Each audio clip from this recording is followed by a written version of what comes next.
Je suis Christophe Quillon, j'ai 51 ans, je suis lyonnais savoyard d'adoption et je suis arrivé donc dans la région il y a 30 ans et j'ai la chance de faire un métier passion autour de la recherche et développement dans l'industrie du luxe où j'ai dessiné, développé du briquet, de la montre et encore de l'instrument d'écriture. Arilus est une marque horlogère que j'ai créée en juillet 2021 avec la volonté de proposer un objet qui marquera pour toujours l'attachement de son acquéreur à ce territoire d'exception que sont les Alpes françaises. L'entrepreneuriat pour moi n'était pas forcément une fin en soi. Ce projet il a démarré en 2019, début 2019, d'abord par passion, avec comme tout créateur à la maison, j'aime nous faire des petits projets perso et celui-ci en l'occurrence c'était de créer une montre en hommage à ma vallée, le Val d'Arly. Donc il y a eu d'abord la réalisation d'un premier prototype que je suis allé présenter à différentes joailleries de notre territoire. Et les résultats, en tout cas, les retours étaient plutôt positifs sur l'histoire, sur le message que je voulais véhiculer. Et c'est en passant par cette étape que ça m'a convaincu d'aller de l'avant et de créer la société à l'été 2021. Pour commencer, j'avais à cœur de raconter l'histoire du territoire, rappeler le passé paysan, après expliquer l'arrivée de toutes ces industries dans nos vallées. Et enfin, de par mon expérience, mes 30 ans d'expérience dans cette industrie du luxe, je côtoie au quotidien cet écosystème d'artisans, d'industriels qui ont tous ces savoir-faire et mis bout à bout qui permettent la réalisation d'un objet comme une montre. Sur cette partie créative, justement, j'avais à cœur de proposer quelque chose d'unique et de reconnaissable. Et voilà, pour créer ce lien avec nos montagnes, nos lacs, j'ai créé ce design avec ces deux cornes latérales. L'idée avec ces cours paraboliques, c'est d'imaginer de faire ressortir la silhouette d'un surf ou d'un ski. C'est aussi l'index à 12 heures, ce petit panneau qu'on a sur les bords des pistes de ski. Donc ça, c'est les codes graphiques de la marque qui seront déclinés après sur le reste de la collection.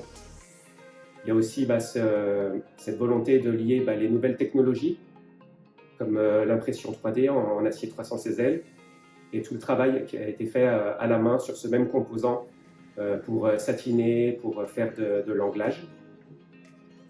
Et aussi, j'avais à cœur de mettre à l'honneur ce qu'on appelle les métiers d'art, et une artiste locale, Alexandra Karl, qui a œuvré avec les savoir-faire, les techniques qu'elle maîtrise, donc gravure, ciselure, micro-peinture, où on a fait un premier hommage à Chamonix.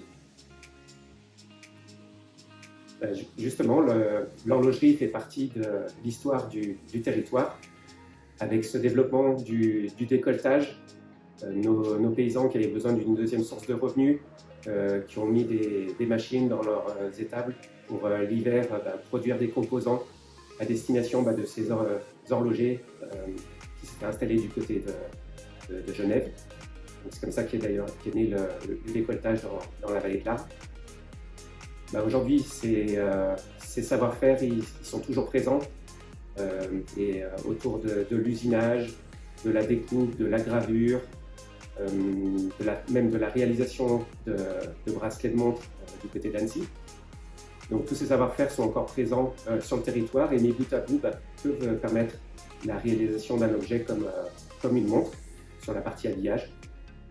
Aujourd'hui, ce qui va nous manquer, c'est une volonté commune autour du développement, de la fabrication d'un mouvement horloger made in Pays de Savoie. Ça veut dire que derrière, il faut qu'il y ait des marques fortes du territoire. Et justement, Arilus veut le devenir et représenter tout ce savoir-faire du territoire. Donc j'ai voulu créer une nouvelle collection qui s'appelle la Norma. Donc elle se veut élégante, durable et accessible. C'est une montre une nouvelle collection que je veux lancer en financement participatif via la plateforme Kickstarter.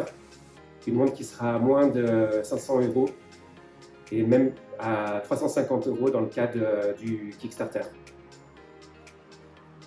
Donc la Norma, c'est la volonté de lancer un premier lot de 750 voire 1000 montres. C'est qu'une première étape.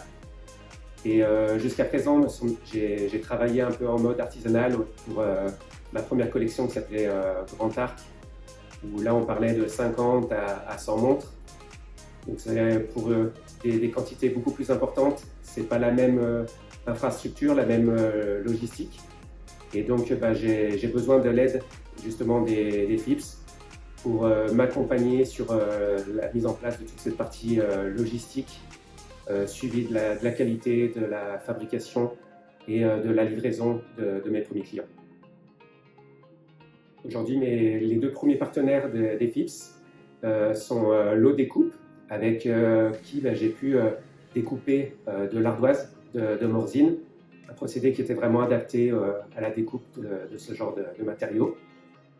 Et le groupe Gouvernon, avec ses savoir-faire autour du traitement de surface, donc le polissage, le satinage pour la collection Grand Arc, le microbillage prochainement pour la collection La Norma, et aussi par le biais de la société TNCS pour la gravure laser.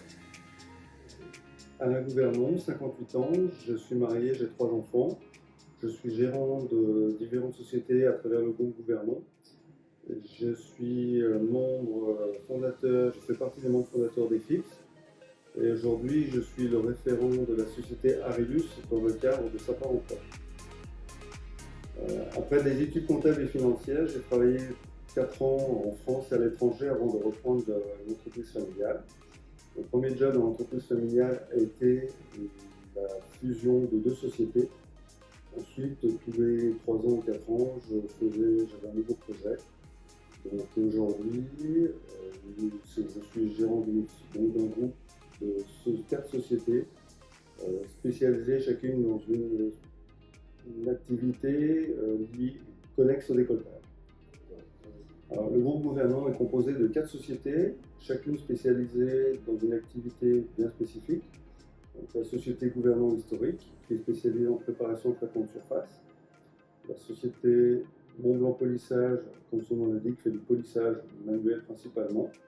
La société Netotech, spécialisée dans le dégraissage et lavage de propreté. Et la dernière société que j'ai rachetée, TMCS, qui est spécialisée comme Gouvernement dans la préparation de surface, avec des spécificités bien spécifiques pour les 2 sociétés, Gouvernement et TMCS. Je fais partie des fondateurs des FIPS. Alors, petite société par rapport à d'autres sociétés beaucoup plus importantes. Je dirais que cette association était très intéressante pour donner de l'animation au territoire, le partage des connaissances et les échanges qu'on peut avoir entre les petites structures comme la mienne et les très grosses entreprises du territoire. On partage et on profite de la veille des grosses sociétés. Et on retourne des petites sociétés, on leur montre un peu comment on peut être agile dans des petites structures et amener des choses très simples dans les grandes sociétés. C'est une association à politique où il n'y a que des entreprises. Et on échange très atypique comme association, puisque chaque entreprise a une voix et un pouvoir, quelle que soit la taille de l'entreprise. On partage des moments aussi conviviaux dans différentes soirées ou réunions où on fait connaissance entre nous et avec une diversité très importante, aussi bien, comme je l'ai déjà dit, de taille et aussi de secteur d'activité. Toutes les entreprises industrielles sont les bienvenues dans l'association. Alors, Sapin en Preuve est une initiative qui était faite par les FIPS dès le début. Et c'était une idée d'aider un jeune entrepreneur à développer son projet et à industrialiser son projet. C'était une idée très intéressante. Et Arilus, la marque Arilus, Christophe Quillon qui m'a avec qui je travaille déjà avec sa première montre, m'a proposé d'être son référent. Et donc, par mon réseau, par ma connaissance, depuis 30 ans que je suis chef d'entreprise, et mes connaissances, je pense que je peux lui apporter de l'aide dans le développement de son projet, de sa nouvelle montre. Grâce au FIPS, je suis persuadé que la campagne Kickstarter pour la Norma sera un succès et que ça me permettra de livrer en temps et en heure les clients au printemps 2026. Moi, je vous présente la première montre avec laquelle j'ai commencé à travailler, enfin Christophe, on a commencé à travailler ensemble, la montre Gantar. C'est une montre évolutive de la Gantar, celle que porte au poignet Christophe. Et le projet, ça part en prod. Vous avez 3 montres qui sont présentées ici, avec lesquelles j'espère Christophe vendra plus de centaines de milliers de montres par la suite. Et on mettra tout en œuvre pour que ça fonctionne.